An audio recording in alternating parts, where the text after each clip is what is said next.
I just found out my 15-year-old daughter is not my biological child. My daughter was preparing for a family tree project for an online class and wanted an ancestry test. My father is half Native American, but he died several years ago, and I don't know precisely what Native American blood is in the family. My daughter came to me because it was my father, and we didn't mention it to her mother at the time. Well, it turned out my daughter doesn't have any Native American blood. The obvious conclusion didn't occur to me at first, because the truth of the situation didn't seem possible. I assumed there was a mistake. My first thought was that my father hadn't been part Native American, so I took the test. And everything became apparent. It was a very emotional situation for me and my daughter. What I will remember the most was after she started crying. She hugged so tightly, and just kept saying over and over, "I love you, Daddy." At home I confronted my wife, and she looked like she'd had a stroke. She started crying and apologizing. You can probably imagine it. My wife and I got married because she was pregnant. We had been together for more than a year.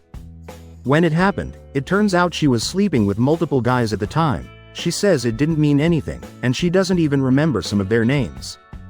When she realized she was pregnant, she said she wasn't sure who the father was. Since I was unaware of her extracurricular activities, she let me believe I was the father.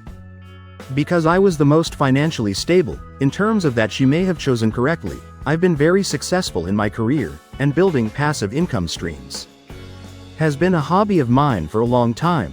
My daughter got my wife to admit to this on tape, as my daughter recorded the whole thing.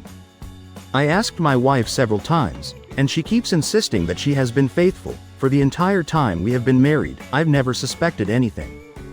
But I also didn't realize she was sleeping around before we got married, so I've said I don't believe her. I've come across a lot of the red flags of cheaters, and I can't think of any of them during our marriage. She doesn't use social media, and she has never been guarded about her phone. She only drinks on special occasions, and doesn't go out for girls' night or anything. Also, she is a stay-at-home wife mom, so there aren't any coworkers to worry about. She exercises at home, as we have a very nice home gym. I don't believe her when she says she hasn't cheated after getting married. But I can't think of anything suspicious. We have a prenup, so I'm not worried about divorce. If it comes to that, my daughter is another story. She is absolutely livid about the whole situation. I know teenagers can be emotional. I certainly remember how I was at her age, but she has never been very expressive. Something I thought she got from me: nature versus nurture. My daughter can't stand to be around her mother. She has said some truly awful things to her mother. Basically variations of calling her a dirty slut, a cheater who ruined our family. Whenever my wife tries to talk to her, my daughter yells and swears and cries like I have never seen. Christmas is coming up, and my daughter is demanding my wife leave the house until after New Year so she can spend time with her real family, meaning me. My daughter has even come to me privately, saying that in the event of divorce, she wants to stay with me. She has even asked if it is possible to disown her mother and be adopted by me. I haven't told this to my wife. My wife is preparing to leave for her parents' house for the holidays. My wife and I had talked about the situation, but have decided to wait until after New Year's to make any decision. I admit I'm grateful she agreed to leave, because honestly I need some time to process this. I think I'm writing this as a way to just come to terms with everything that has happened. Edit. After writing this post I fell asleep for a few hours. I came back to the post after about 10 hours, and realized there were more than 200 messages. Thanks to everyone who took the time to comment. It means a lot. Additionally, thanks for all of the compassion and kind comments. I was touched by the displays of support. And I'm not ashamed to say I shed a few tears. I still haven't read every message, but know I intend to, whether or not I respond to yours specifically. I want to address two consistent things mentioned in the comments. I've had a DNA test, after our ancestry tests were different, due to her lack of Native American blood. We got proper DNA tests. That was when I confronted my wife. Looking back at the original post, I'm sorry for not making that clear. I have made it clear in no uncertain terms that she is my daughter, and I am her father regardless of the situation. I've reiterated to her repeatedly that she can stay with me, and I will never leave her. Several comments suggested she might be scared I will leave her or want nothing more to do with her. Nothing could be farther from the truth, and I tell her every day. Update 1. Thank you once again to everyone who took time to comment. I was asked to address a few comments with some more information. Some people wanted to know if I have any more children, and the answer is no. For no specific reason, we just never had more children. Once again, I realized I did not make it clear in the original post, but I did have a proper DNA test. And confirmed that my daughter is not biologically related to me. Regardless, I have raised her for 15 years, and she will always be my daughter. I have heard the arguments against this, and I remain unconvinced. My relationship with my wife has always been good. She has always been a wonderful wife and mother. But I admit that this situation has raised some obvious doubts and obstacles. After my wife left, my daughter calmed down considerably, but is still obviously shaken. We managed to talk it out, and she explained why she got so upset. Apparently she knows kids at school whose parents are divorced because of infidelity. In most of the cases, especially when the mother was the one cheating, the father tended to distance himself from the family. My daughter knows of one child, not a close friend, whose father moved across the country after the divorce. The father only sees his children once or twice a year now. All of this was going through my daughter's head when she realized what her mother had done. My wife wants to talk with me and my daughter very much. Basically, just to give her a chance to explain. My birthday is a few days before Christmas, and my daughter has agreed to a video chat with her mother. I assured my daughter that if all she wants to do is listen, then that's fine. She doesn't have to say anything. That's what's happened since. And I guess I'll just have to wait and see what happens next. Thanks for reading. Update 2. My daughter and I have been spending a lot of time together. Just playing games and watching movies and stuff like that, but even if I'm doing work on my computer, or anything else around the house, she just wants to be in the same room as me, even if she is just playing on her iPad. After the initial shock of everything that happened, I started to calm down, and reminded myself of a few things. I think the reason I have been so successful is that I don't make emotional decisions or act rashly or hastily. I have always taken time to evaluate a situation and make choices based on evidence, so I hired professional help. I had a private investigator keep an eye on my wife. She has location service on her phone and GPS on her car, but the PI confirmed that she only left her parents' house once to go to the supermarket. Her parents had called me after a couple days, wanting to know if my wife was okay. My father-in-law said my wife only left her room for meals, and hadn't left the house since. The supermarket was a day or two later. The second guy the first hired was tech-savvy. He is a friend of a friend, and helped me go through my wife's computer and phone and accounts. I was both impressed and unnerved about what this guy was capable of doing. We did a deep search that went back years. I don't want to go into all the details of my investigation, but I found zero evidence of any type of affair. All of this made me think a lot. I reread my original post, and I realized that what I wrote about getting married because of the pregnancy might have meant more than I thought. Maybe we didn't get married for love. I certainly think we have grown to love each other, and I still think we are in love. I realized that she lied. But something really great came from that, and one person left a comment that I hadn't considered. If you are reading, then thank you for the insight. The comment talked about how all of my wife's efforts to stay home and be a good wife and mother may have all been intentional, and a sign of her remorse and guilt of everything she had done. My wife has been discreetly contacting me since she left the house, and we have chatted a little, but it's not about important stuff. After thinking about everything I didn't find, I agreed to talk with her after my daughter went to sleep. She did not look so great. She had obviously been crying, and probably not sleeping well. It was a long conversation, but she just apologized again for lying. She said she had always hoped I was the father. She admitted that she was young, dumb, reckless, and irresponsible, but getting pregnant made her re-evaluate everything. She said she regrets blurting out that she chose me because I was the most financially stable, although she admits that was part of it. She had a long list of reasons why she chose me. I'm not going to summarize everything, but I believe she is sincere when she says all she wants is to do whatever it takes for us to be a family again. We agreed it may never be exactly as it was before, but I said I'm not ready to throw away the best 15 years of my life. Yes, that is exactly what they have been. I have to admit that I could not have asked for a better wife or mother to my child. The sense of relief seemed to overwhelm her, and she broke down crying again. Today is my birthday, and as planned, the three of us had our talk online. My daughter was very quiet for most of it. I talked a little about what we had been doing, while my wife was at her parents'. Nothing too exciting.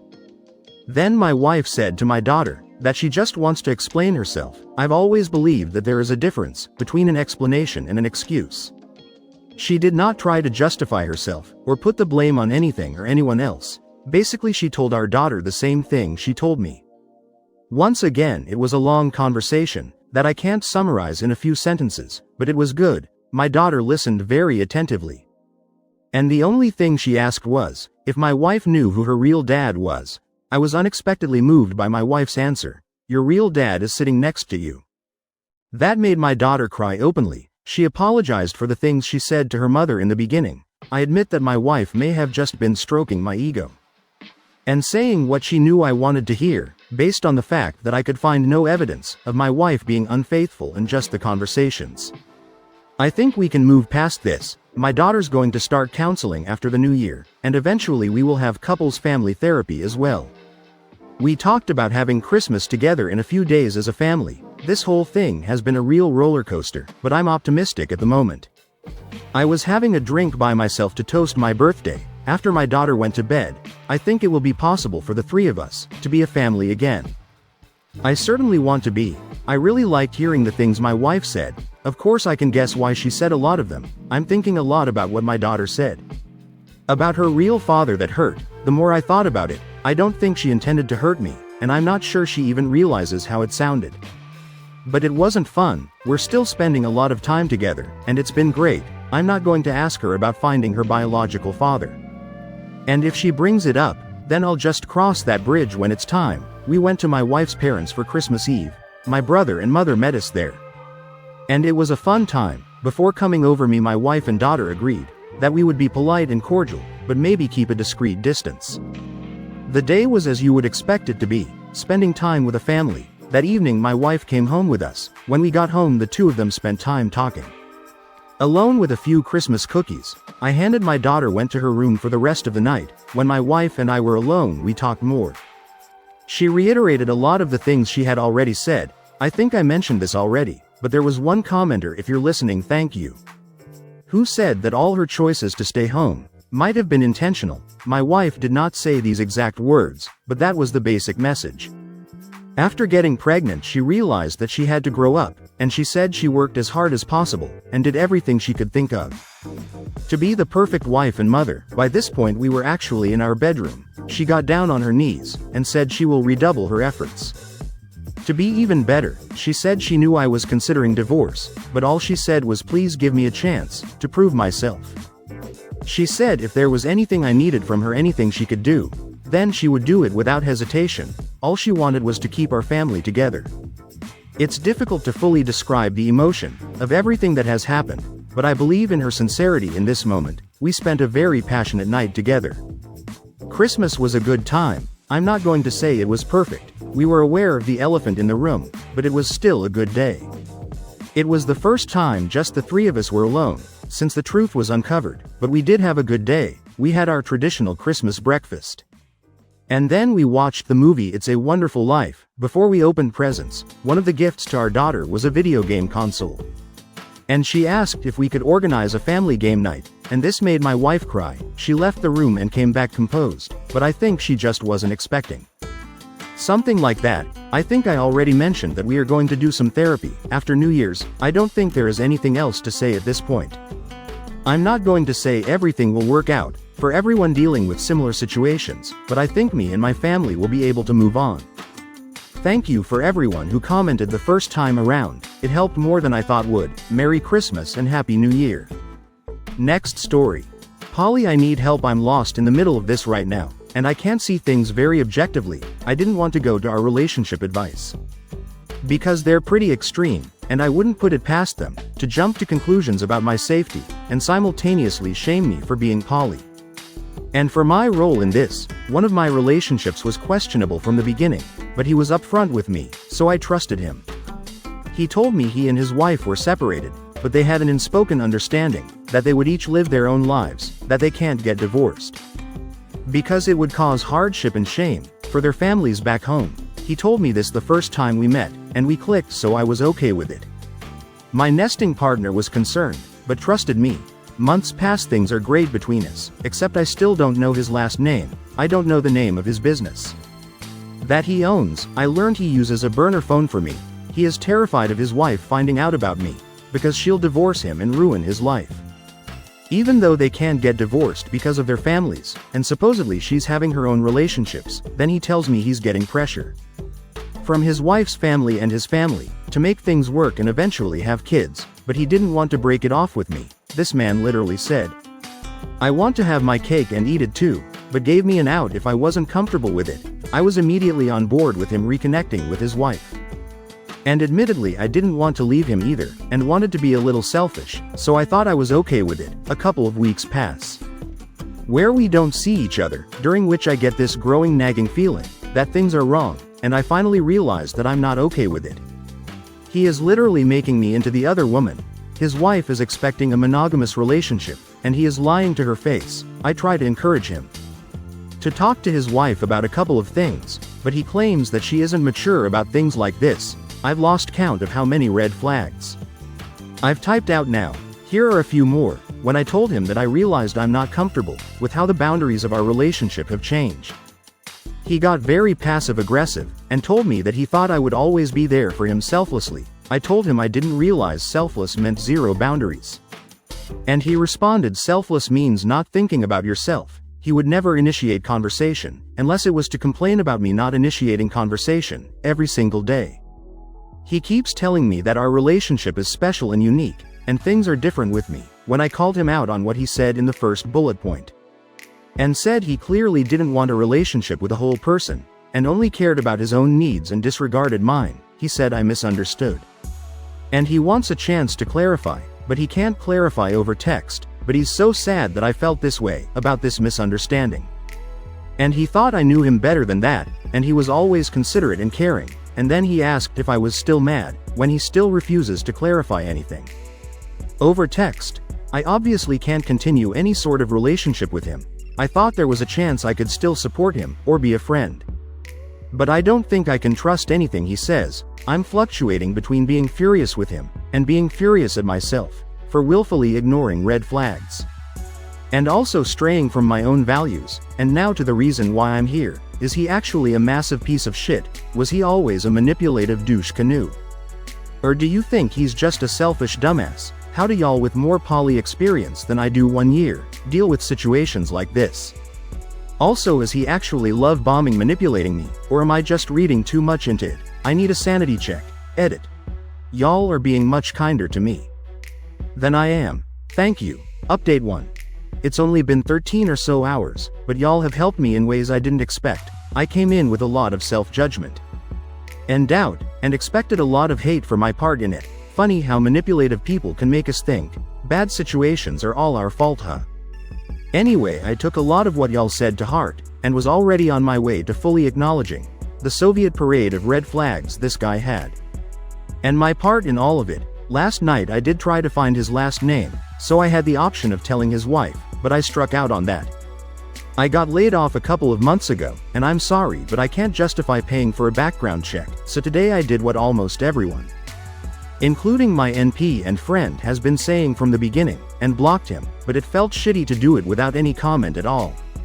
So I sent him this: I'm not meeting you in person.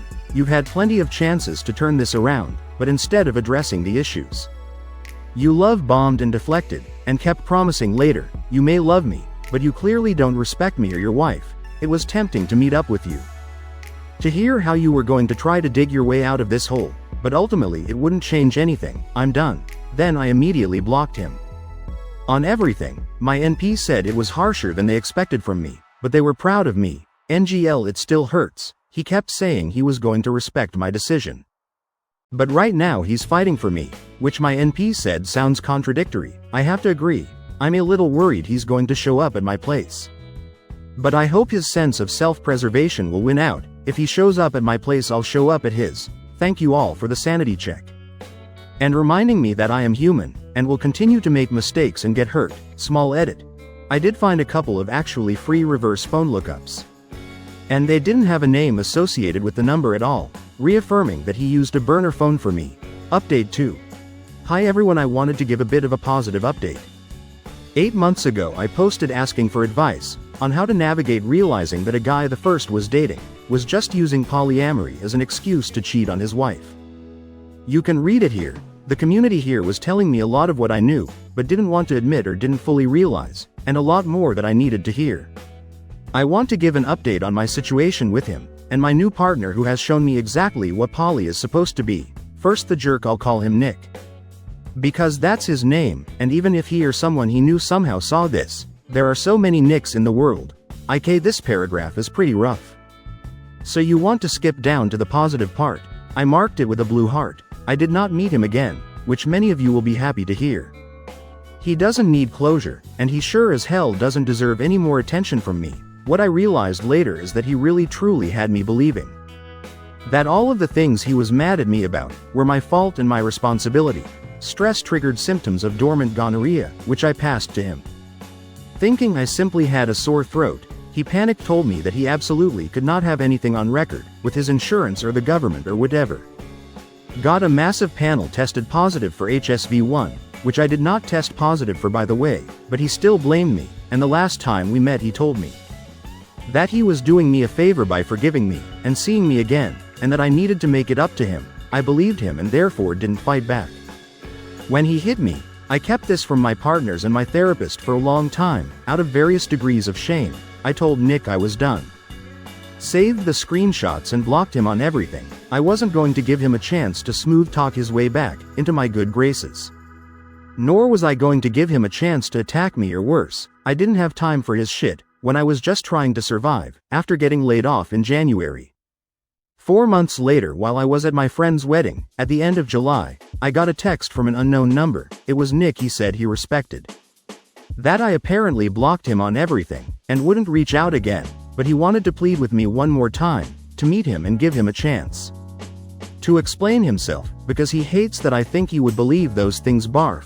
I had a full panic attack during the wedding, which both partners were very helpful in guiding me through, and struggled for a long time on whether to respond, whether to threaten him with telling his wife, whether to file a police report, etc., etc.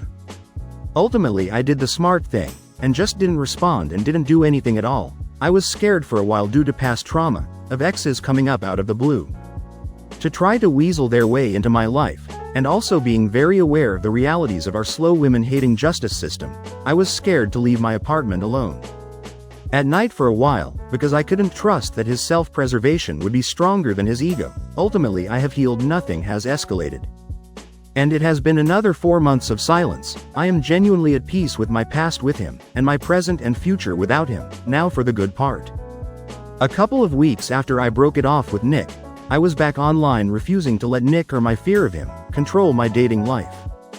I was going to take it slow and stay cautious but optimistic. I had a couple of good dates, but one really stuck out and lasted. My new partner, who I will call Dave, because why not, has been in poly relationships for over 5 years. We spent the first week just texting, laughing, and discussing boundaries, and then for the first meet update, he invited me over to his place for dinner, along with several of his friends' roommates, where he made ramen from scratch. We spent the evening talking, laughing, playing Cards Against Humanity. I told him that inviting me over to a group dinner for a first date was a choice, but it worked out since I unanimously passed the vibe check, including from his spouse. Major green flag for me, being approved by the spouse. Lol. And his friends were fantastic wing people. Haha.